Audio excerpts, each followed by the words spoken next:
Hey folks, I'm Chris and I'm your Commander Mechanic, and as always, welcome to the channel. Today we're going to be doing something special. It's going to be a live Precon tune-up of the new Fae Dominion Precon out of Wilds of Eldraine. Brand new, and I want to give you the full breakdown like you see from my other Precon tune-ups on the channel. But this and every video on my channel can't be possible without my fantastic sponsors. That is Face-to-Face Games, my go-to, Canada's go-to for all of your singles and sealed product. They are the country's largest retailer, but they do ship internationally. That's very important because if you are outside of Canada, you can still get cards from them too. We are running a big giveaway right now for a Commander Masters Collector booster box. Go check my socials for more detail on that. I've got a short about it too, but be sure to sign up for that giveaway. My other sponsor is, as you can see on screen, Moxfield. Moxfield is the best deck building platform in the world, and I'll be doing all of my brewing today out of Moxfield itself. I can do everything from search cards to look at prices to brew, build, and test all out of Moxfield. Make sure to check them out and go check out my profile. It's linked in the description below. All right, so first things first, welcome to everybody who is live hanging out with me in chat. You can hang out live with me in chat by checking out my Twitch sometime as well. I'll be doing these much more regularly. But right now on screen, I have the stock list for Fae Dominion, a blue-black fairy typal deck that is coming with Wilds of Eldraine. You'll be able to get this in about a week's time, and it is looking very cool. I want to break down some of the commanders, some of the new cards, take a look at the overall value. Then we'll take a look at some of the pieces that fit or don't fit, take a look at some additions, some changes, and some pricier upgrades too. All right, if you've got any recommendations that I might have missed throughout this brew, make sure to drop it here in chat live with us, everybody, or those watching the VOD, throw it in the comments below. All right, first and foremost, let's take a look at our brand new legends. We've got two brand new legends in the box. Hey, Rasoji, welcome first time chatter. Great to see you out there. Now we've got two first printing brand new commanders out of the box, two brand new legends. It's Nimris. Sorry, Nimris is not new. It is which one is it? Which is the second one? Alayla. Alayla Cunning Conqueror is our in the box legend. All right. Now, Alayla might seem familiar to everybody. Alayla was first printed in the Throne of Eldraine Brawl deck. Alayla then was Esper, blue, black, and white, but now we see her trimmed down on color to just blue and black. She's still 4 mana. She's still a 2/4 flyer. But now she reads, whenever you cast your first spell during each opponent's turn, create a 1/1 black fairy rogue creature token with flying. Whenever one or more fairies you control deal combat damage to a player, goad target creature that player controls. Now, right away, Alayla wants you to be casting instants, wants you to be casting creatures with flash. Luckily, there is a nice overlap between the colors blue and black and instant speed spells and flash creatures out of these colors. I think that this is a cool deck that's got some very interesting self-protecting mechanics in here, specifically with goad. But keep in mind that this is limited. All right, the effect is limited.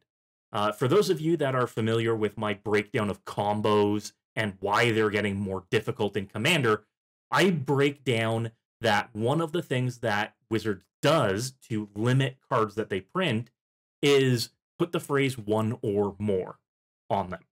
And in this case, one or more fairies you control deal combat damage to a player, goad target creature that player controls. That means you can only goad one creature per player per time you deal combat damage to them. It's going to be easy to deal at least 1 point of combat damage to each opponent each turn, but you're still only goading 3 creatures, one from each opponent.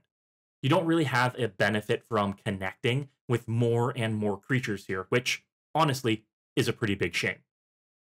Now, additionally, the other limit on Alayla here is it's whenever you cast your first spell during each opponent's turn.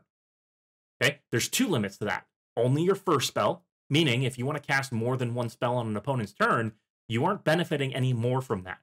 And second, it is only opponent's turns, meaning you don't get rewarded for casting spells on your own turn.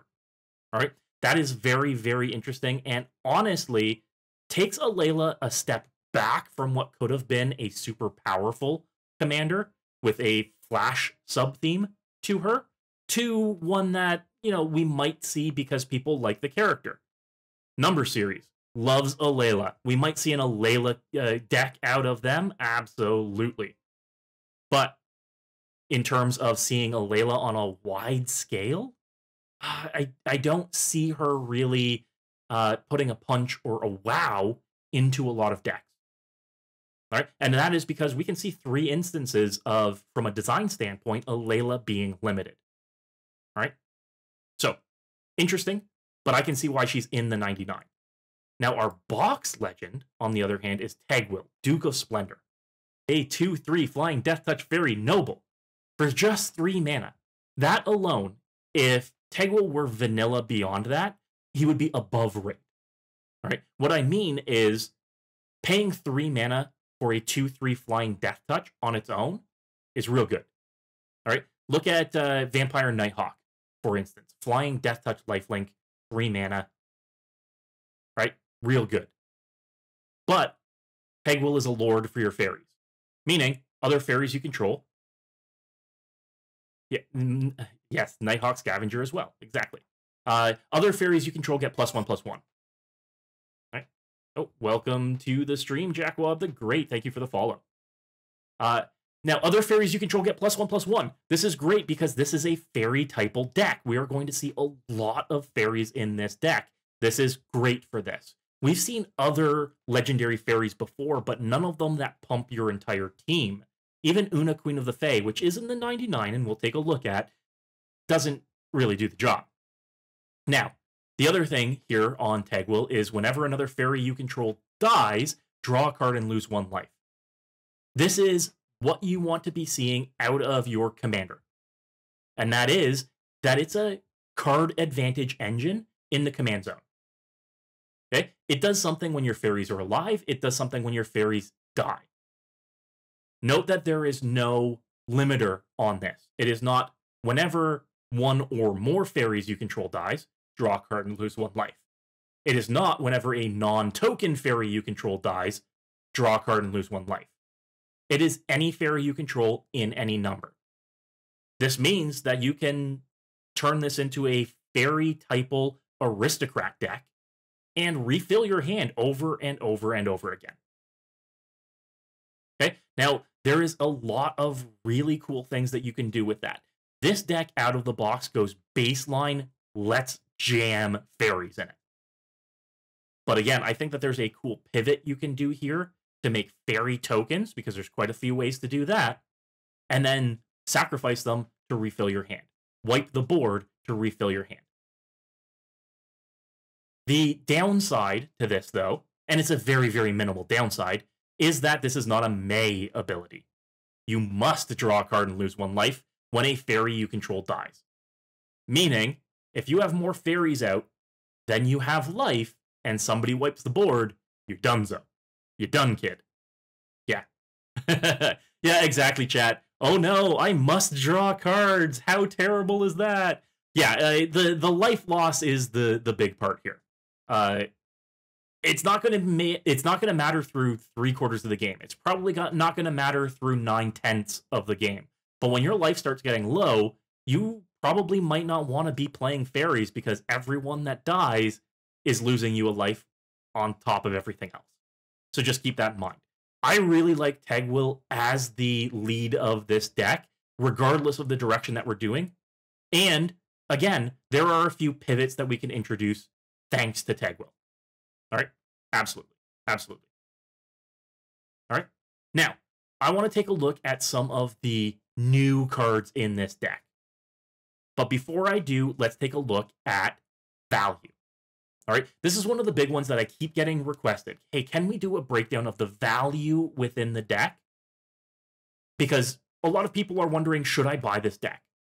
Now, depending on how many depending on how much your retail is going for this deck, it's likely going to be between $30 and $50. Okay, you're going to be paying out of pocket $30 to $50 at any retailer for this. Now, what do you get from it? Well, right now, you can see here, Moxfield is saying that there is just about $100 worth of value in this deck. Just about $100. Okay, now this is fantastic. If you're paying $30 out of pocket for this deck and you're getting $100 worth of value, stellar. But where does this value lie? And is this value something where you can go out and buy these cards on your own and get the same benefit? So, first and foremost, the most expensive card in the deck is, unsurprisingly, Tegwil, Duke of Splendor. He is exclusive to this deck. This is the only way that you can get him, outside of, I believe, collector boosters as well for the widescreen version. But he's currently going for $20, which is a fifth of the deck's overall value. Okay? So if you're buying this just for Tegwil, keep in mind that once packs start getting opened, and once this deck starts getting out there in the wild, there's going to be a lot more of him available. If you want to get this not for the guts of the 99, but for the commander instead, always, always, always better to buy in singles. All right, Mr. B, yeah, great point, is likely going to drop in price after Eldraine releases. Eldraine is a set that people really like, unsurprisingly. So people are going to be opening packs, and you're going to see that these Commander Precon Legends are going to be out in the wild. You're going to be able to get widescreen versions of them for likely a lot less than $20. All right, now, where else is the value in this deck? Well, there are a few creatures in here that are worth a nice penny. Brazen Borrower, out of the original Throne of Eldraine, is $8.50. Okay? Now, this is the Adventure Fairy. Those of you that played Throne of Eldraine Standard might be a little traumatized by seeing Brazen Borrower, because Brazen Borrower was all over. Okay? One of the most popularly played spells in Throne of Eldraine Standard. And that's because it's got a bounce spell attached to it. Petty Theft. 2 mana, return a non-land permanent an opponent controls to their hand. And then they are a flash, flying, and only block creatures with flying, 3/1 for 3 mana. That flash is very important if we are pivoting to Alayla as our commander, because she wants you to be casting spells on other people's turns. Flash creatures are at a premium. Okay, and Muffin's great point is seeing play in Modern, too. All right, but being $8.50, definitely great to see it reprinted in a Precon like this. Definitely. All right, now next up is Scion of Una. Scion of Una has not been reprinted since Lorwyn. Scion of Una is a 3-mana fairy soldier, 1/1, another one with flash, and flying. It is another fairy lord. So other fairy creatures you control get +1/+1. Oh, has it been reprinted? Yeah, it was reprinted in Modern Masters as well. Thank you very much. Okay. Now, other fairies you control also have Shroud, meaning they can't be the target of spells or abilities you control or your opponents control. No surprise that this is about $7.50 right now. A lot of people are looking at building fairy-typal decks, and Scion of Una is going to be a must-have here. However, this is a spike in price. If you are able to wait for the hype to cool down on this creature, prices are probably going to come down, and come down relatively soon. Okay?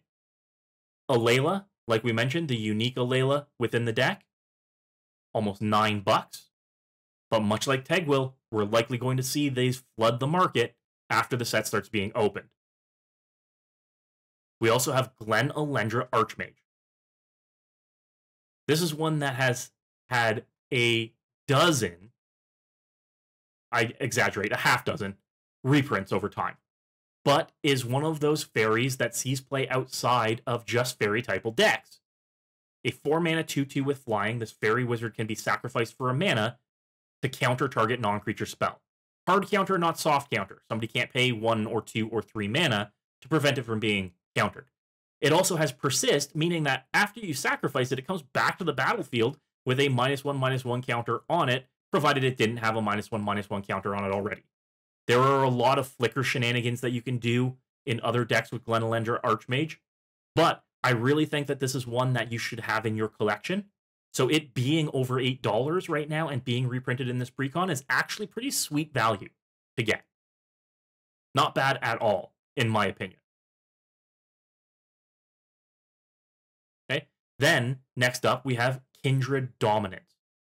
This is one that we just saw reprinted in Commander Masters, and it's being reprinted again here in this Precon. This is a 7-mana board wipe. You choose a creature type and destroy everything that isn't the chosen type. This is your curve topper in this deck, unsurprisingly, but is a one-sided board wipe. Is it worth $5.50, especially since it was just reprinted in Commander Masters? Likely not. It's a great include, and it's a back-breaking spell to cast, but is it 100% necessary? In my opinion, no. Okay, with Tegwill as your commander, sometimes you want your fairies to die so that you can draw cards and lose life. In that case, any Wrath is going to do here. A Damnation, a Toxic Deluge is going to get you the same effect and draw you a mitt full of cards. Apart from that, everything else is worth $1 or $2. There's really nothing else in here that is holding value. So if you want to get the more expensive cards in this deck, you're probably right now at this moment going to be paying more for the individual cards than you are for the Precon. Meaning, it's a sweet get. You're going to get more value out of this than you're paying for it. That is for the time being, until some of the prices drop. So keep that in mind. But even if there are 3 or 4 cards that maintain that $10 value, it's worth picking. Yeah, Muffins, will get to that. Temple to the False God, bad card, is in fact in the deck. Welcome, Joel, to chat. How are you, my friend? Great to see everybody out. We'll do a roast of the mana base very shortly, my friends. The next thing that I want to take a look at are new cards within the deck. You can see here that there are several cards that don't have prices attached to them, and that's because they are unique to this Precon and have not been priced yet, because we don't know what they're going to go for. I want to take a look at a couple of these, some of the more fun ones, and we can see what's worthwhile in here. All right? Let's start with Fairy Bladecrafter, a 3-mana 2/2 fairy rogue with flying. Whenever 1 or more fairies you control deal combat damage to a player, put a +1/+1 counter on Fairy Bladecrafter. And then when it dies, each opponent loses X life and you gain X life, where X is its power. Okay? Now, once again, 1 or more. This does mean that you can put 3 counters on Fairy Bladecrafter per turn. Deal 1 damage to each of 3 different opponents, and you put 3 counters on it. That bomb, when it dies, of each opponent loses X life and you gain X life, is good. I can see Fairy Bladecrafter fitting into decks that are Voltron and just pump up its power, or +1/+1 counter decks. It doesn't matter that it's just fairies that put counters on it. If you've got other ways to put counters on Fairy Bladecrafter, this is a big bomb when it goes off. Right? I'm a fan, honestly. And at 3 mana for a 2/2 flyer, that evasion means that it can start putting counters on itself by getting in every turn. It's going to represent a clock and a bomb. Great to see. Next up is Netling Nuisance, a 3 mana 3/1 flyer fairy rogue. Whenever 1 or more fairies you control deal combat damage to a player, that player creates a 4/2 red pirate creature token with this creature can't block, and the token is goated for the rest of the game. Now, this is a narrow card. Basically, if you want to use this card outside of fairy typal decks, it's probably going to be the only thing that's triggering its own ability. But giving opponents 4/2 creatures that they have to swing at each other is a ton of fun. This one is a fun card, not necessarily a good card here. But I think spreading around 4/2 pirates is pretty fun. Pretty fun, pretty funny. Not necessarily good, but pretty funny. All right. Next up, we have Blightwing Bandit, a 4-mana 2/2 flying death touch. Fairy rogue. There's those rogue subtypes for you. Everybody out there who's asking, what do our rogues look like? What do our rogues look like? We'll dive further into that, but you can see that the majority of these new creatures are all fairy rogues. Whenever you cast your first spell during each opponent's turn, much like Alayla, look at the top card of that player's library, then exile it face down. You may play that card for as long as it remains exiled and can spend any kind of mana on it. All right. Again, neat. Fun, especially if you're doing a deck that casts from exile or a deck that wants to be playing your opponent's stuff. But is this necessary to this deck? Is this necessary to a fairy typal deck? Not at all. Especially at 4 mana.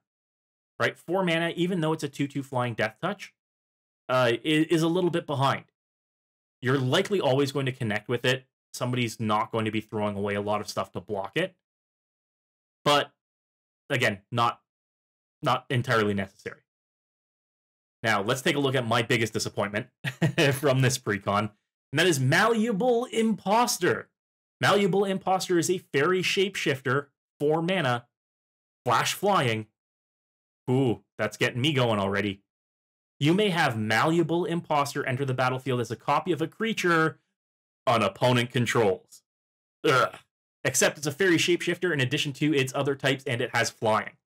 Now, I tweeted about this on socials. I am very, very disappointed because it is only creatures your opponents control. You cannot make this a copy of a creature you control, which would have been perfect for all of those clone decks or those Gyruda clone decks like my Pride and Joy favorite deck is.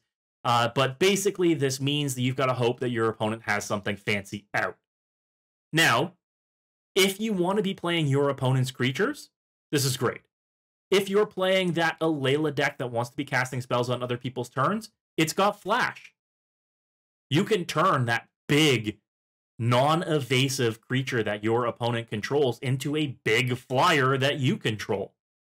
And that's pretty okay. But if you want to do shenanigans with this, if you want to pull some nonsense, it's not going to do it. Which, again, I'm disappointed about. All right. Then we have Archmage of Echoes. Echoes.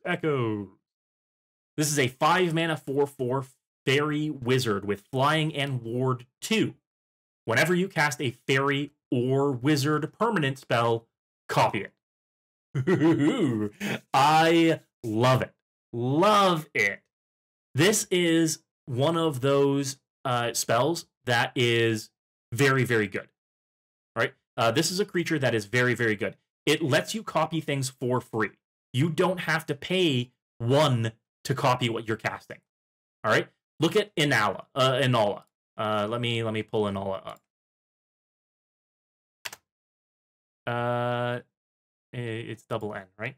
Inala, double L. What is it? The Grixis Wizard Legend. Help me out there, chat. Legendary Grixis Wizard. Inala, Inala.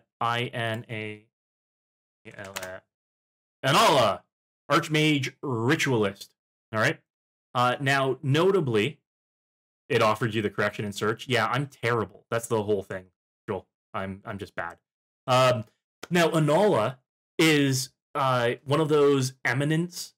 Yes, big boomer brain.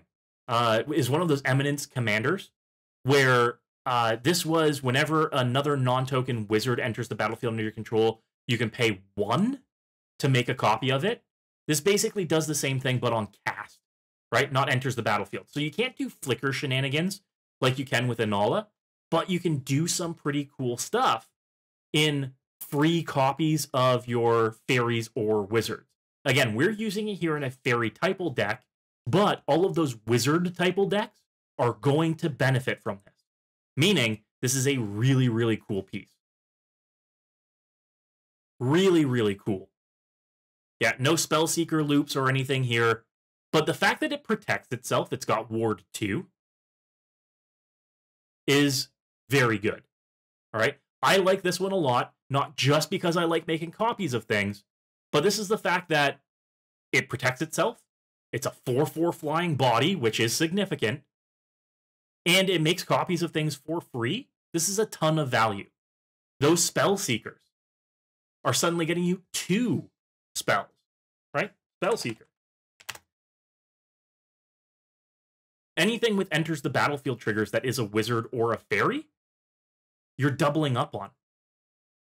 If you put this in something that is looking to double up on fairy and wizard effects specifically, and you've got a Panharmonicon in this deck, a wizard or a fairy with an enters the battlefield ability, you get double the triggers from both copies.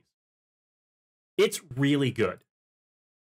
Now, there is a small downside, small, minor downside, and that is that you can't copy legendary fairies or wizards. This isn't if that permanent was legendary, it becomes non-legendary. All right? That means no doubling up on Una, Queen of the Fae. It means no doubling up on Tegwill, your commander in this deck. But it still gets you a lot of really, really good stuff. Really good stuff. All right? Love to see it. Good card.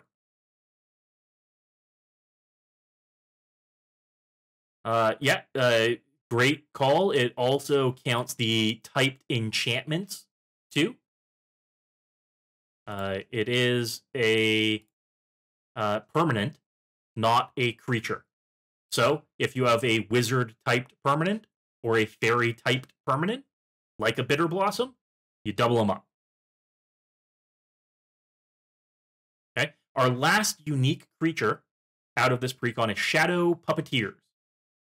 This is a 7 mana, 4/4 flying Ward 2. Again, I do like that they're putting Ward on large creatures. Self-protection. This says, whenever Shadow Puppeteers enters the battlefield, create 2 1/1 black fairy rogue creature tokens with flying. Whenever a creature you control with flying attacks, you may have it become a red dragon with base power toughness 4/4, in addition to its other colors and types until end of turn. Now, this is a 7 mana creature that has no way of discounting its own cost. You are going to pay 7 mana for this creature. All right? That's a little sweaty. Chances are you might not be casting this very often. It is entirely splashable. It only has 1 colored pip here. But it turns all of those little 1/1s that you'd be attacking with, including the ones that it brings with it, into 4/4 dragons. Okay? This quadruples the amount of damage that a lot of your creatures might be doing. Very cool. If you have ways to discount its cost, and there are some cool ways to discount its cost, then this coming down early is potentially shattering for a game. It's really cool to see. Yep, cheating it out, reanimating it, discarding it, right? Reanimating it. Hell, the new Will Scion of Peace. If you gain 6 life in a turn and tap Will, you can be casting this for a single blue mana. And it's very easy to pay something like 2 mana to gain 6 life. But suddenly turning what creatures you control with flying into 4/4s? Again, this turns anything into a 4/4. It's good. It's good. Yet does its thing immediately as well. Love to see it. Again, for 7 mana, it's a banger. It really is. We only have 2 more new unique cards in the deck. Tegwill's Scouring being a sorcery, 6 mana. you may cast Tegwell Scouring as though it had Flash, by tapping 3 untapped creatures you control with flying, in addition to paying its other costs. Destroy all creatures. Create 3 1/1 Black Fairy Rogue creatures with flying. This is the kind of thing that you like seeing from a 6-mana Wrath. You can cast it at sorcery speed, or you can cast it at instant speed. You can tap flying creatures that have summoning sickness in order to give this flash. Yep, I agree. The flexibility here of being able to cast it at flash is better than Kindred Dominance. It's going to destroy the rest of your creatures, but it's going to leave you with the only creatures on the battlefield. If you thought that Cyclonic Rift was bad, getting that at the end of somebody's turn before somebody untaps, Tegwell Scouring is doing the exact same thing, but it's destroying creatures rather than bouncing them to your hand. I really like this, and I think that you'll see this not just in decks that have a fairy theme to them, but also in decks that have flying themes to them. Because the creatures that you tap don't have to be fairies. They just have to have flying. Okay? This is very similar to Kitar's Wrath. Again, for all of you Magic Boomers out there, it is Kitar's, right? Something's Wrath. Yeah, Kirtar's Wrath. That's the one. Right? This is a 6-mana sorcery. Destroy all creatures that can't be regenerated. If you have Threshold, 7 or more cards in your graveyard, destroy all creatures, and you make 2 1/1 white spirits with flying. All right? This is better in every way, because it's going to make you 3 creatures for the same amount of mana. You can see that Kirtar's Wrath was bounced down from rare to uncommon in Commander Masters. But if you're looking at 6-mana Wrath, it doesn't get better than Tegwell Scouring. I like this, and I expect it to probably be one of the more desirable cards out of this Precon. Great to see, honestly. And then the last one is probably one of the more fun or most fun cards out of this Precon. It's Misleading Signpost. This is a 3-mana mana rock with flash. When Misleading Signpost enters the battlefield during the Declare Attacker's step, you may reselect which player or permanent target attacking creature is attacking. Fun. Funny. Nice little misdirect. I had a friend see this when it was revealed and immediately reach out to me and say, this is going in every blue deck I control. It might not be, or I own, rather. It might not be good. It might not be backbreaking or must-have or game-winning. But the swerve that you get here of sending that giant alpha striking creature at you and then misleading it, signposting it to someone else is hilarious. This is going to see some pretty big blowouts. And if you've got that friend that makes fun decks rather than good decks, they're probably going to want this. If you're the kind of person that says, hey, I want to do something funny as opposed to I want to do something that's going to, win me the game or going to advance my board state. Yeah, exactly. Joel, this one's for you, buddy.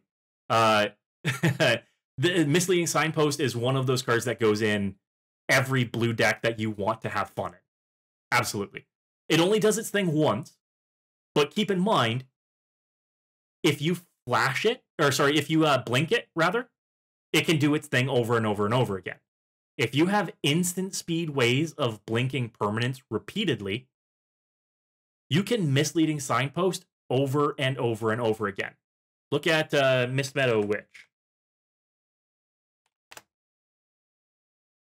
Mistmeadow Witch is just creature. Damn, I thought it was any permanent. But if you've got a way of blinking your artifacts repeatedly and doing it during the Declare Attacker step, you can be Misleading Signpost over and over again. I think that this is going to go in Flash-themed decks. It's going to go in Blink-themed decks. It's a good one. Honestly, it's a ton of fun. I wouldn't expect it to be too expensive, but again, if you want to have fun, it's one to include.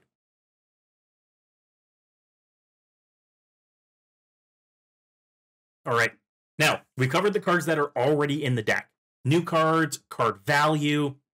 Let's break down the ones that work and don't work. Okay? So if we're going to be keeping Tegwill as our commander, we want this to be a fairy typal deck. Okay? We very much want this to be, let's make as many fairies as we can. One of the best ways to do that, as you're all aware, is tokens. Let's make tokens. We've talked about some of the new cards that make tokens or trigger off the amount of opponents you deal combat damage to. So I think that making more tokens in this deck is really important, really great. Now, one of the things with Fairy as a typal deck is that the subtypes of fairies are split pretty evenly. You get fairy wizards and you get fairy rogues. Your black fairies are more likely to be rogues, and your blue fairies are more likely to be wizards. A lot of people right away asked immediately, what about Prowl? Can we put Prowl in this? Okay, and Prowl is an old mechanic, older mechanic, like we see on Knowledge Exploitation. Okay, Prowl lets you cast rogue-typed spells for less if you've dealt combat damage to a player this turn with a rogue. So this 7-mana spell only casts 4 if you've bopped somebody with a rogue. Tegwill is a noble, neither rogue or wizard. Okay, now we could put Prowl cards in this deck. We absolutely could. Okay, we'll take a look at the type split here, but we can see some are just fairies.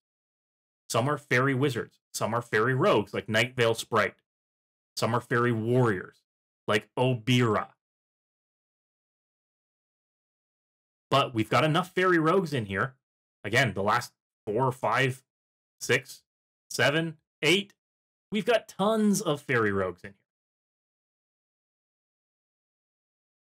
So entirely possible that we can jam a few of the Prowl cards in here. Absolutely. Do the organizing by subtype. Subtype. Blammo. Organized by subtype. So here are...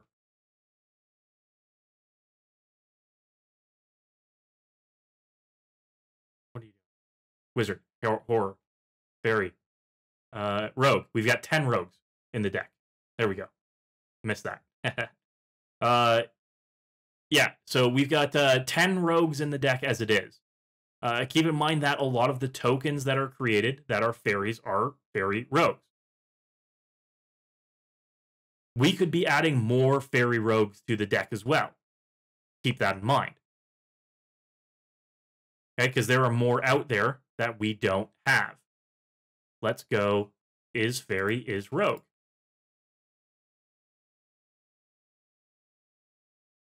Now, here's a quick trick for all of you. If you want to do a filtered search, and you want to do that in Moxfield, grab that syntax from Scryfall and hit Advanced Search, type it into your search bar. Here are all of the fairy rogues that are in blue and black, and you can see that the ones that we already have a 1 next to them. So there are a ton in here that we don't have. Fairy Mastermind, brand new. 2/1 flash flying in case you're making this around a Layla who wants to be casting flash spells. But also, whenever an opponent draws their second card each turn, you draw a card too. Right? I think that's a great add and include in here. Fairy Miscreant, easy enough. Especially if we're making copies of our fairies, which we have a few ways to do.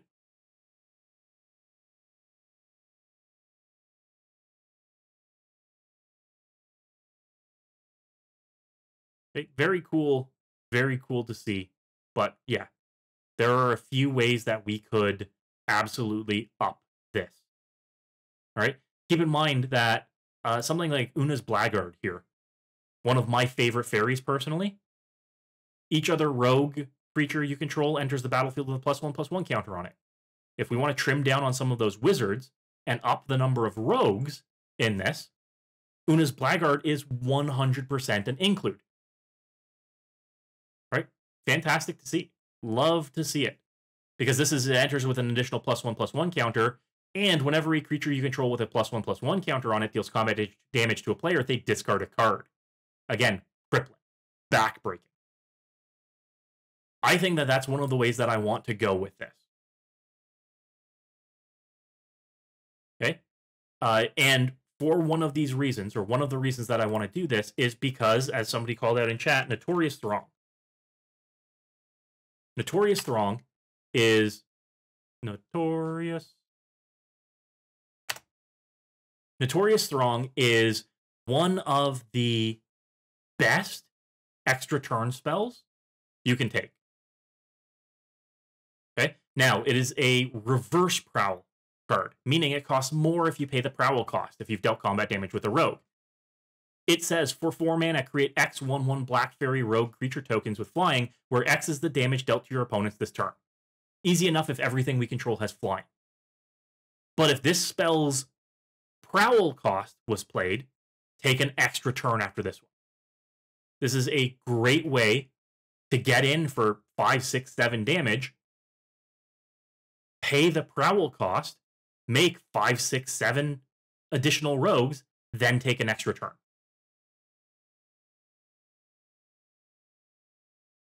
And look at this. It's $1. It's $1.50. This is a really, really, really good card, and basically exactly what we want to be doing if we want to be making a volume of fairy tokens.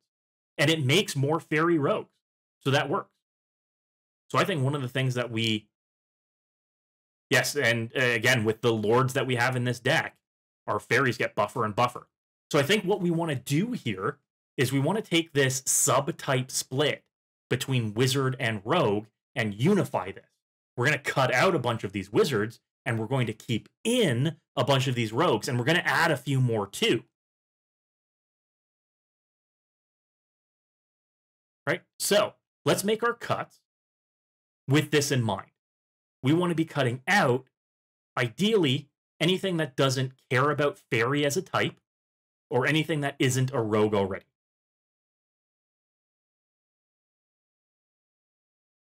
All right? Now, for instance, Scion of Una isn't a rogue, but buffs all your other rogues, or buffs all your other fairies, and gives them Shroud. So despite not being a rogue, it stays in. Malleable Imposter, while being a great trick, can stay in if you'd like, but it's not a rogue. It's not going to trigger our rogue typal effects. But still good to see. Here, though, we've got 7 wizards. And unless these are wizards that are going to be winning us the game, not worth keeping in. This is Fairy Seer, Glenelendra Archmage, Sower of Temptation, Puppeteer Click, Una Queen of the Fae, and then our 2 new ones that we took a look at. Archmage of Echoes, which cares if our things are just fairies, despite it being a wizard, and Shadow Puppeteers, which can turn all of these 1/1s into 4/4s. So while I like Una, Queen of the Fae, we aren't trying to mill people out. She does make us fairy rogues, though. So is she worth keeping in at 6 mana? Potentially. Potentially.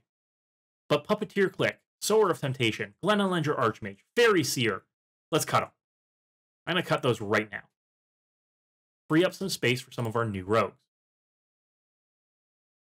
Fairy Seer being a 1/1 flyer with Scry 2 is okay. I hear you in chat. Hey, it's 1 mana. It's all right.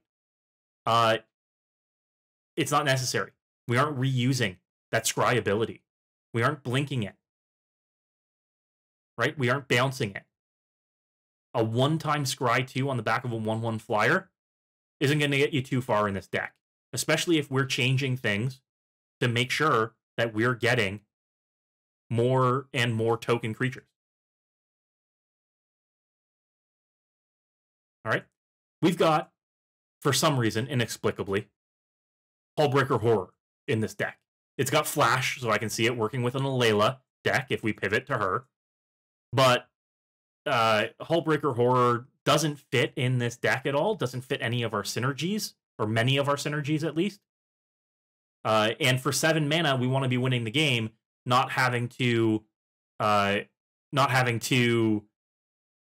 more spells for it to just do stuff. So it's getting cut. Sorry, Mr. Horror. Mr. Horror was my father.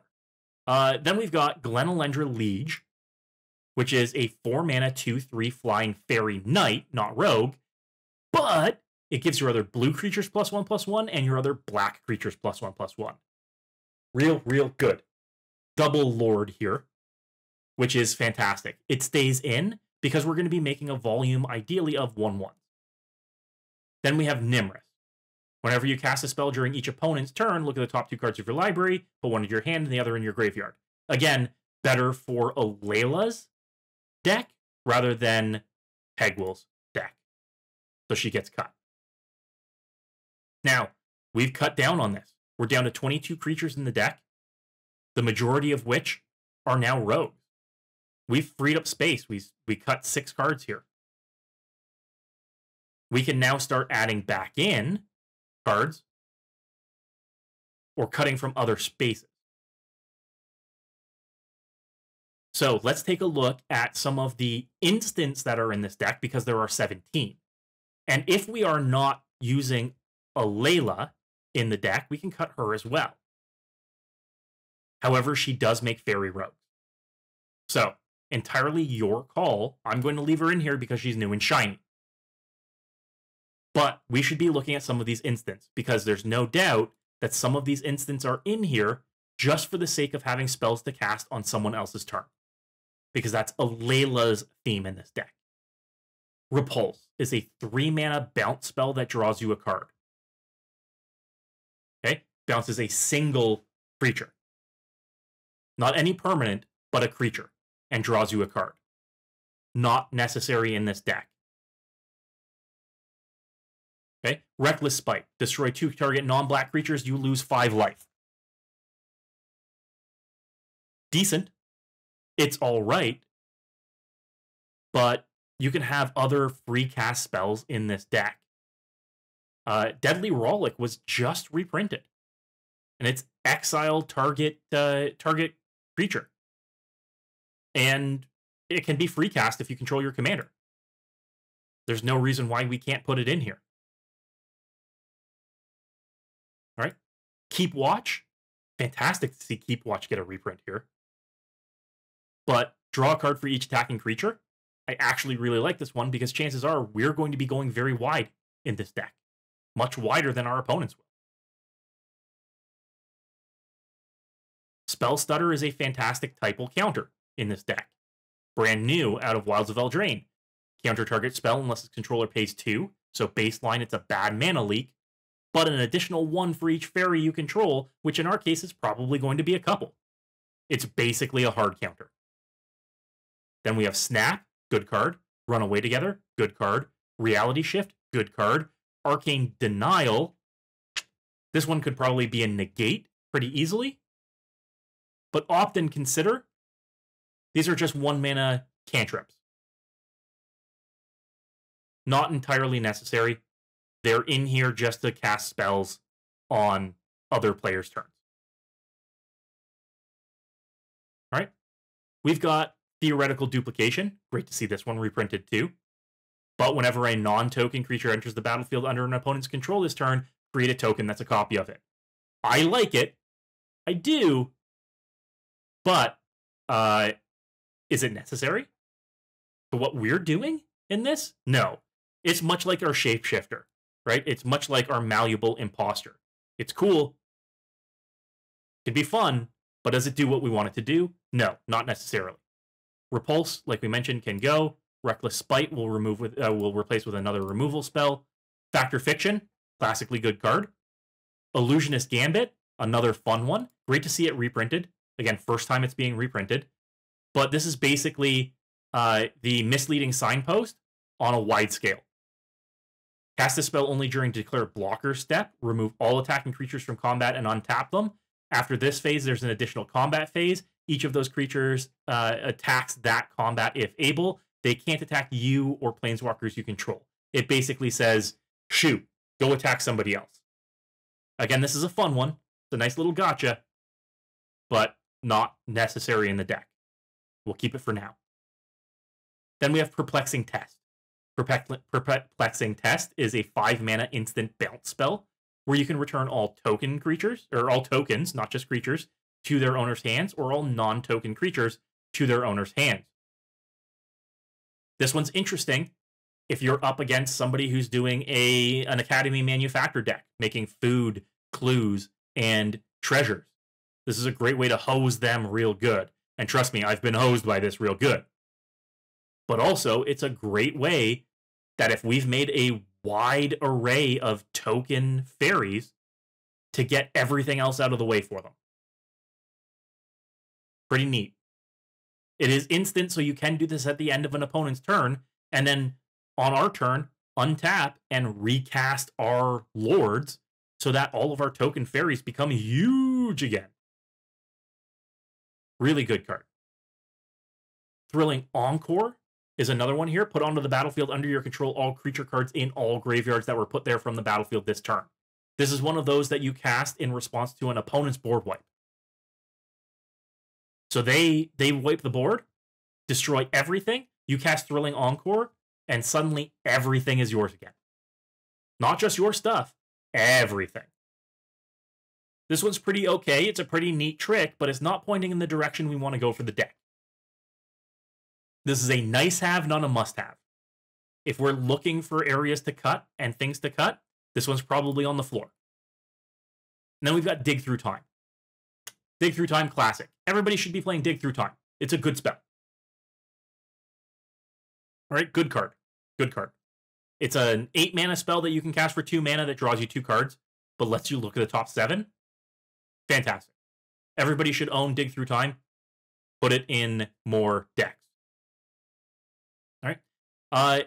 Then we've got our sorceries. There's only 4 of them in this deck. How necessary are they? Tegwell Scouring and Kindred Dominance, we already talked about. Likely going to keep them. We're very heavy typal. And making tokens with Tegwell Scouring, being able to cast it at instant speed, very, very good. Then we've got Nightmare Unmaking. Another board wipe. Exile each creature with power greater than the number of cards in your hand, or exile each creature with the power less than the number of cards in your hand. Gosh, is this like board wipe number 4 or 5 in this deck? Really? 4 or 5 board wipes in a deck? Wizards, what are you doing? Are you trying to make games last 3 hours? Come on, my dudes. All right, this one's good. This one's okay. You can kind of sculpt it. You can kind of shape it, especially if you don't have your lords out yet and you've run out of cards in hand. Dropping this with 1 or 2 is still pretty good. Then we've got Distant Melody.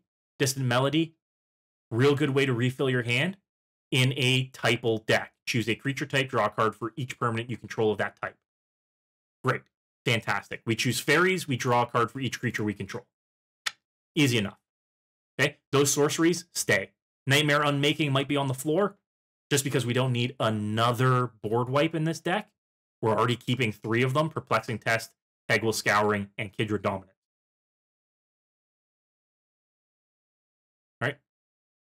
Then we've got our artifacts and our enchantments. Soul Ring, Wayfarer's Bauble, Arcane Signet, Dimir Signet, Felwar Stone, Mind Stone, our mana rocks. Great to see. We've also got Talisman of Dominance. Great to see it reprinted. This was expensive for quite a while. Midnight Clock and the new Misleading Signpost. All fantastic. Note that the only artifacts in this deck are mana generators.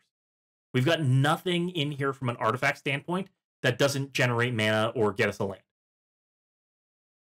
That leaves us a little bit of options in terms of, hey, do we put some equipment in here? Do we put something in here that leans into typal? right? How about the Conqueror's Banner, right? Right? Is it Conqueror's Banner? Is that the one that I'm thinking about? Vanquisher's Banner. That's the one. We can put a 5-mana artifact in here. Creatures of the chosen type get +1/+1. Another lord for our fairies. And whenever you cast a spell of the chosen type, draw a card. I think that this one is pretty much a slam dunk in this deck.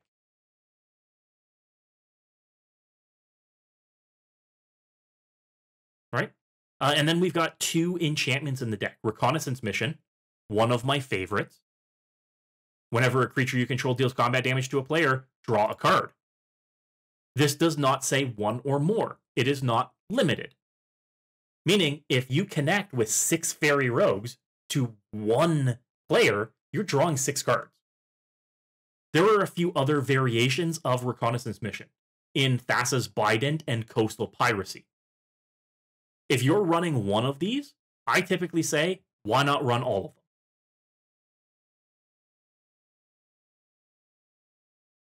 So we might find room for the rest of them. Our other enchantment is Reflections of Littjara. We're making copies. Damn, we're making copies. As Reflections of Littjara enters the battlefield, choose a creature type. Whenever you cast a spell of the chosen type, copy that spell. Easy enough. 5 mana, we're suddenly getting 2 copies of every fairy we're casting. Love to see it. I love to see copies. All right, good stuff. Good times. Then we've got 39 frickin' lands in this deck. All right, 39 is a lot of lands. All right, with a curve currently of over 3, I would absolutely say 39 lands is acceptable. But we've cut 10 cards from this list, and we're likely going to be adding them in. But we're going to be adding in some cheaper fairies in here, meaning that curve is going to start coming down. I want to land around 37 lands in here, and there are a lot of non-basics that probably aren't really necessary. Right? Darkwater Catacombs, filter land. Sucks if it's the only land in your hand. Dimir Aqueduct, I hate these Karoo lands if you aren't taking advantage of them. If you aren't landfalling. If you aren't taking advantage of having them enter the battlefield untapped.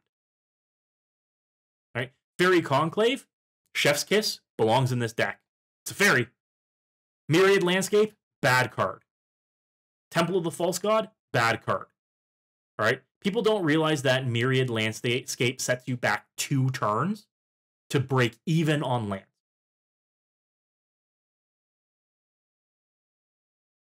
All right? Path of Ancestry belongs in every typal deck. Secluded Glen, it's a dual land that enters untapped if you have a fairy.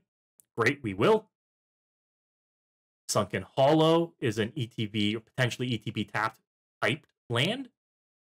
Painted Isle, great. Temple of Deceit, probably not necessary. So, if I'm to clean up this land base, what's the first thing that I do? We cut Darkwater Catacomb. We cut Myriad Landscape. We cut Temple of the False God. We cut Temple of Deceit.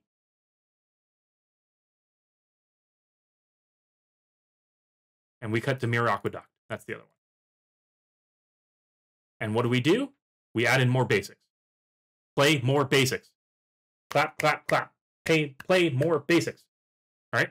And in this case, we're going to add in another 3 lands. So we're going to go 1 swamp and 2 islands. There's our mana base right there. 37. And this gives us 11 cards to add in. Fantastic. Fantastic. So, the first thing that I want to do is I want to go back in here and I want to take a look at our rogues and I want to add in some of the better fairy rogues in here. Then we're going to add some prowl cards. Then we're going to add some more nuts and bolts. Right? We're going to add some more card draw. We're probably going to add an artifact or 2. But note that something that a lot of people would recommend that we add in here, something like Skull Clamp, is anti-synergistic. Because we're pumping our fairies so much, and we don't have any sack outlets in the deck, putting something like a Skull Clamp in the deck is going to mean that we aren't going to be able to control it. So keep that in mind. Now, what fairy rogues do we want to be adding in here? All right, we talked about Mastermind earlier. Mastermind should go in. It's got flash, it's got flying, it's a 2/1, and it draws you cards. What more can you say about it? Okay, I really like Fairy Macabre as well. Fairy Macabre, sorry. It's a 3-mana 2/2 flying fairy rogue, but you can discard it to exile cards from someone's graveyard. This is twofold synergy here. One, it's graveyard removal, and the other is that it's both types that we want to see. Note that you don't have to do anything other than discard it to activate it. So if somebody tries to reanimate something out of their graveyard, you discard the Macabre here, and it's gone. It's gone. If somebody tries to turbo out a Jin Gitaxis with a discard followed by a reanimate, Macabre. Love to see it. All right, what are some of our better ones in here? What are some of our better ones? We talked about Una's Blackguard. Yes, let's do it. We're increasing the type of our rogues in here. So this is going to act as another lord, essentially. Whenever a fairy enters the battlefield, token or otherwise, a rogue, it comes in with a +1/+1 counter. Excellent. We've got other ones like Una's Prowler as well. Discard a card, gets -2/-0. Any player can play it. Not really fantastic, but hey, if our opponents want to be discarding cards, sure. Sure. It's a potential. Prox, I see you. Thanks for the blame, Chris. We have Pestermite, another flash fairy. This one can tap or untap target permanent, potentially as a gotcha. Untap something that can block an opponent's attacker, or tap down something that you don't want attacking you. And it is permanent, not creature, so you can tap down anything. I think that this is a cute little rogue that we could potentially add to the deck. Okay, apart from that, I like the Prowler. I like the Marsh Flitter as well. Now, the Marsh Flitter is a 4-mana 1/1 flying. When it enters the battlefield, you create 2 1/1 black goblin rogues. Not fairy rogues, they don't have flying. But you make more rogues. And you can sacrifice a goblin to give it base power toughness 3/3 until end of turn. Right? Kinda alright. Kinda alright. Fairy Vandal, when you draw your second card each turn, put a +1/+1 counter on it. We saw the volume of card draw this deck has. Fairy Vandal could potentially be one of your biggest beaters in this deck. Apart from that, I think that we've added in a handful of new rogues to the list. We're at 27 creatures, the majority of them being fairies and rogues, with 6 cards left to add to the deck. Great to see. What's our +1/+1 counter count? We've got the new Fairy Vandal that we just added in. We've got the Una's Blackguard that we added in. I don't think there's enough to add another subtype to this or another one, but Fairy Bladecrafter, one of the new ones, is about +1/+1 counters. So, interesting. Interesting. Okay. Now, like I mentioned, there are a few other card draw options that I do want to be adding in. Vanquisher's Banner is one of them. Again, this is the 5-mana artifact. Choose a creature type. Creatures you control of the chosen type get +1/+1. When you cast a creature spell of the type, draw a card. Great. I want to make sure that we are adding in Thassa's Biden. Thassa's Joe Biden. Thassa. Oh, Biden to Thassa. Thassa. That's the one. Again, this is another whenever a creature you control deals combat damage to a player, you may draw a card. It is an enchantment artifact, and you can pay 2 and tap it to make your opponent's creatures attack this turn if able. And then we have Coastal Piracy. Coastal Piracy. It does the exact same thing as Reconnaissance Mission, except it doesn't cycle. redundancy. Redundancy wins games, folks. Okay? Now, one of the more pricier cards that we should be adding in here is, as someone mentioned at the outset, Bitter Blossom. Bitter Blossom is a $20 enchantment, still very expensive, but it is our fairy generator. It is a fairy typed enchantment, meaning it triggers off of all of our Cast a Fairy spell cards. And at the beginning of your upkeep, you lose a life and you make a 1/1 black fairy rogue creature token.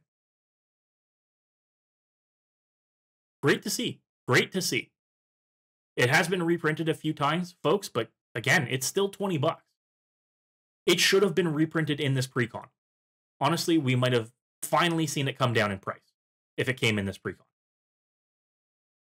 Then, the last thing that we wanted to add in with our last two spots were Prowl cards. Right? So, we're going to go Prowl. We're going to grab this syntax here. We're going to throw it into our search in Moxfield so that we get our advanced search here.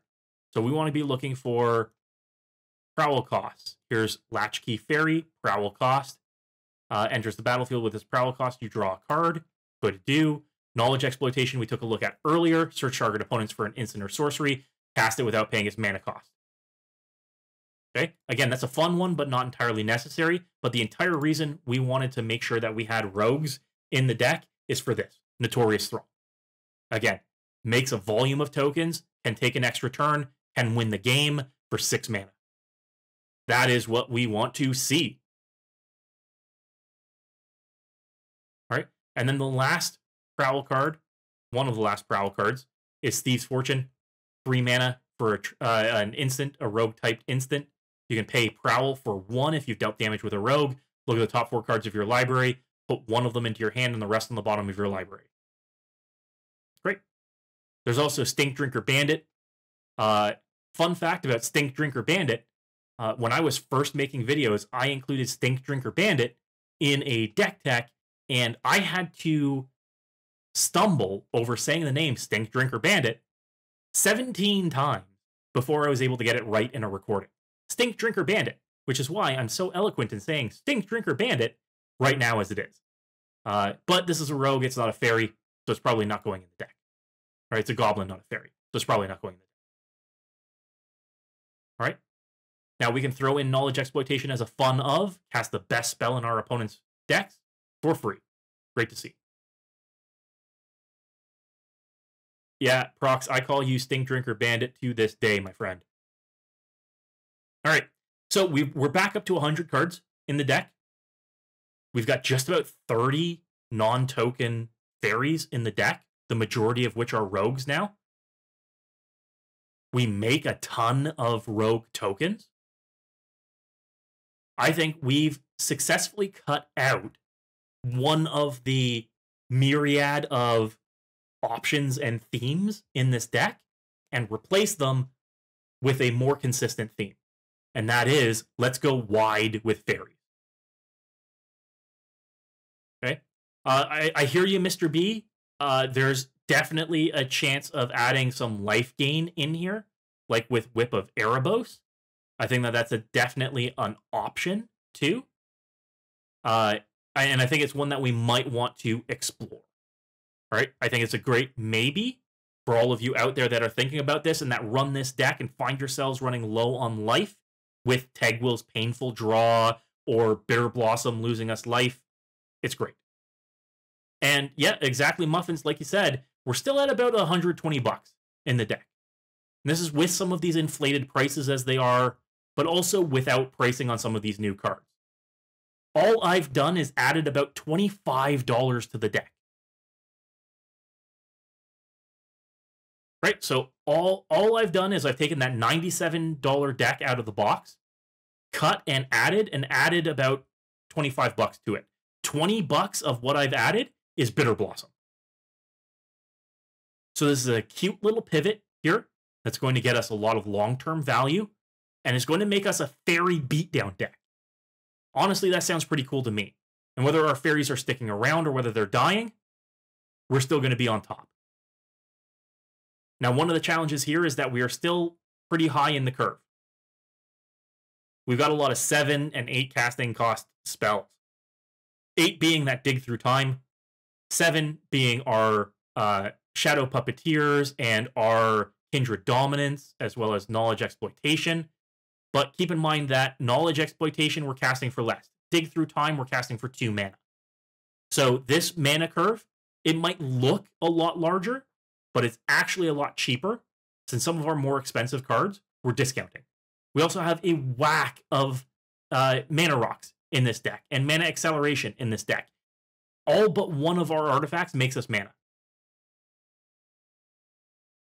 All right? So great to see. Absolutely fantastic. Now, before we sign off and we put a pin in this, I always like to run some sample hands. Okay, y'all out there know this. Let's see if the deck works. And what I want to do is I want to take a look at 10 sample hands. If we can keep more hands than we have to ship, then this deck works. All right? So chat out there, every one of these sample hands, I need you to keep track how many succeed and how many of them fail. All right? And I want 10. So let me know how many we've done, how many are winners, how many are losers. We'll take a look at this first hand. Okay? This first hand is Tainted Isle, Path of Ancestry, Wayfarer's Bauble, Una's Blackguard, Brazen Borrower, Una, Queen of the Fae. This is only 2 lands, but we've got 2 2-cost fairies. Path of Ancestry is going to create us our colors in case we don't draw Swamp for Tainted Isle. We basically get to cast everything in our hand off of this. And if we don't draw another land, Wayfarer's Bauble can pop to get us another land. It'll go grab us another Swamp. I think, honestly, this one's a keeper. What do you think, chat? Do you think this one's a keeper? Let's see if we draw another card, or another land. No, it's a Nightveil Sprite. However, it's castable. We can cast this one with the lands that are in our hand. Okay, I think that this one's good. All right, so first of our 10 hands is a keeper. Next up, 4 lands, all basics. Fairy Mastermind, Malleable Imposter, Alayla. All right, now, a couple of things here. Fairy Mastermind is probably going to be our only early cast. Tagwill is going to cost 3, so he can come down immediately after Fairy Mastermind. This means this hand is pretty smooth from a curve perspective. We can do Fairy Mastermind, Tagwill, into Alayla, and then on turn 5, we could be flashing in Malleable Imposter to get Alayla's trigger, to get something that our opponents control. The only thing is there's no ramp and there's no card draw in this hand, apart from Fairy Mastermind, so we're relying on our opponents drawing cards for the time being. But basically, this is a smooth curve. This is a keeper. All right, so we're two for 2. Oh, all right, here's the first bad one. Y'all, 1 land, Thelwar Stone. We've got no 1 mana cost spells in here. Now we could risky keep this and cross our fingers that we draw another land so that we can cast that Thelwar Stone on 2, but I would not risk it personally. This one's a ship for me. But it's a ship where I would look at the top card. Ah, and it was a land! It was a land! This one would have been an alright keep if we'd have known that that land was on top. Alright? But we're 2 for 3 on hands. Our next hand, 3 lands, Island, Swamp, Tainted Isle, meaning that Tainted Isle is on land, basically a duel. And then we've got 3, 4, 5 for our spells. We aren't casting anything until turn 3 in this hand, but I think that that's fine. Because even if we don't draw another land at all, we have Netling, Nuisance, and Tegwin that we could be casting for 3. We might end up being behind, but Once we get to 4 mana, Bident of Thassa is going to start drawing us cards with our flyers. This one's a little on the iffy side, but I'd keep it. There's another land right there. Everything that we could want. Yep, fantastic. All right, so we're 3-1 in terms of hands. Next up, we've got this hand here. Okay, so this one's a little bit interesting. Secluded Glen is our only blue source. And fortunately, we have Fairy Vandal in our hand, meaning that it'll come into play untapped. Not that it matters whether it comes into play untapped or not. Hey, Mikey, good to see you, buddy. So not that it matters whether it comes into play untapped or not, because if we play it on turn 1, we don't have anything to cast on turn 1. So it can come into play tapped on turn 1. Turn 2, we cast the Fairy Vandal. Turn 3, we cast Tegwin. We're off to the races. This is another keeper.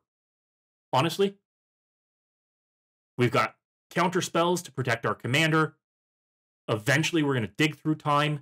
It means that we're drawing nothing but gas coming up. There's Rankle for turn 4. Chef's kiss. Absolutely love it, y'all. It's a good one. This is another keeper. All right, so we're 4-1. 4-1. Okay, so here's a little bit of a challenging one. 2 land, both blue sources. This isn't going to be backbreaking because we've got a Night Veil Sprite. This Night Veil Sprite on turn 3 is going to be able to attack and surveil, meaning we can see whether we can dig for that swamp or that 3rd mana source. If we don't draw another land in 3 turns, that's going to be difficult, but there's another land right there. It's not a black source. We do need that black source. There it is there. All right. So this one was a keeper before we drew those extra cards, but after those extra cards, double keep. Triple keep. All right. 5-1. Rankle is part of the deck by default, Soul. It is in the stock list. All right, our next hand. 2 lands, one of which being Tainted Isle. Meaning, with no swamp in this hand, only an island, it's not producing any black mana. This is going to be a little bit of a challenge. The only spell that we're casting with our opener here is Reality Shift. We can't really count on casting anything else. Granted, we have 3 turns to draw another land, and if we draw a swamp, then we're online with everything in this hand and our commander. This one's a risky keep. Again, a little bit iffy. What do you think, chat? All right, what do you think? Is this one a risky keep? Would you keep or would you ship? A challenge out there. And those of you watching the VOD on YouTube, throw in the comments. This hand, Tainted Isle, Island, Netling Nuisance, Reality Shift, Keep Watch, Scion of Una, Archmage of Echoes. Keep or ship? 2 lands keep, would ship. It's technically 1 land. It is a colorless source until we get that swamp. Says ship. Joel says keepable. Ship. All right, all right. I would likely risk it for the biscuit on this one, but let's see if it pays off. Ooh, first draw. Second draw. Nope. All right, those of you that say ship it, y'all were the winners on this one. This one should have been shipped. All right? Yep, poop. We aren't drawing any lands for 3 turns. Yeah, we are 5-2. Yeah, the considers a dig here, Joel, absolutely, but we're still punished for this. It means that we aren't playing on curve. We're back to behind curve. All right, here we have Path of Ancestry, Island Swamp, Spellscorn Coven, Cloud of Fairies, Scion of Una, and Reflections of Litjara. Honestly, I like this one a lot. Path of Ancestry, our first land, enters the battlefield tapped. Doesn't matter. Creates us both of our colors. Means we're making anything with 2 color pips. And we're scrying along the way. Cloud of Fairies, turn 2, enters. If we draw another turn 2 spell, suddenly we've cast two spells on turn 2 and potentially scryed twice. I like this. Turn 3, we're no shortage. We've got Scion of Una, we've got Tegwin, our commander, and we can cast the spell Side of Spellscorn Coven. 3 mana, return target spell to its owner's hand.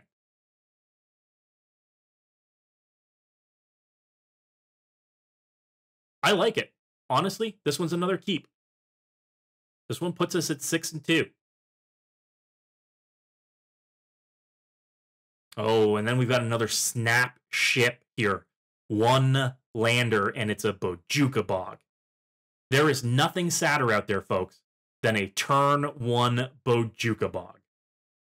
All right? Nothing makes me weep more than a turn 1 Bojuka Bog. This one's an instant ship, putting us at 6-3 as we head into our last hand. We're already keeping more than we're shipping, which is good. And here we have 4 lands. Nettling Nuisance, 3 mana. Nightmare Unmaking, and Notorious Throng.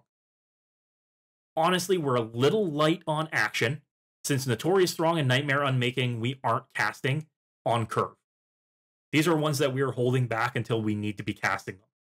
Nettling Nuisance, definitely going to be good, especially if we start getting opponents, these 4/2 red pirates that are swinging at each other early.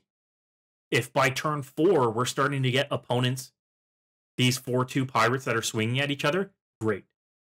Because Tegwil can come down at turn 4 if we don't draw anything else that comes down before that. Oh, and I accidentally clicked New Hand. So that one was a keeper too. All right, I like to see it. This last one, bonus one, hand 11. All right, 7-3 on our first 10, but this last one, hand 11, honestly, this one's probably a ship. While Wayfarer's Bauble is great, we are reactive for the majority of the game. We're going to be casting our commander before we're casting anything else.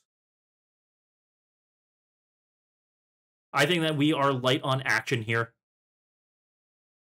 And while being able to cast Tegwin on turn 3 into Coastal Piracy on turn 4 to draw a card, and then potentially cast a 1 mana spell on top of that, whatever it might be,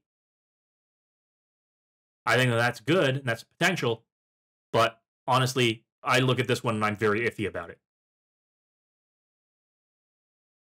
But folks, that is our tune-up of our Fae Dominion Precon. We've trimmed and streamlined the themes here, making it more of a fairy rogue deck than strictly just a fairy deck. Cut out some of the wizard sub-themes and some of the flash sub-themes in here, though keeping some of the better cards, and added only about $25 to the deck. Let me know what you think of this list in the comments below. And make sure to let me know if there's anything that you think should be added to this deck, add that in the comments. As always, I want to thank my 2 sponsors, Face to Face Games, Canada's largest trading card game retailer. If you want to get your singles, if you want to get your sealed product, head to them and use my promo code MECHANIC to get 5% off of every order. If you're pre-ordering any of the cards from Wilds of Eldraine or this Precon itself, go there, get yourself a little bit of a discount, tell them the Mechanic sent you. And also to Moxfield, the best deck building platform in the world, and the platform that we've been using to build this deck all night. You've seen some of their powerful search tools. You've seen some of the ways that we can divide out and list this deck by cost, by price, by type, and run practice hands, as well as get important information like mana curves and mana values. They are fantastic. Make sure to check out my link in my bio and follow my profile while you're there. If you have enjoyed this, make sure to hit that follow button if you aren't following. And make sure to check out my other channels. I mentioned this at the outset, but I am running a giveaway right now for a collector booster box of Commander Masters. If the set was too expensive, for you to buy on your own, head on over to my socials and enter. All the details are there. I'm going to be doing the draw on Sunday. And I have a new short up today talking about the Throne enchantments, the set booster exclusive cards from Wilds of Eldraine. I think that they are fantastic. They are pretty wild. Go check them out. Make sure to like, subscribe, give me the thumbs up, comment on it too. I love that engagement. Give me that engagement. I'm going to eat it up. All right.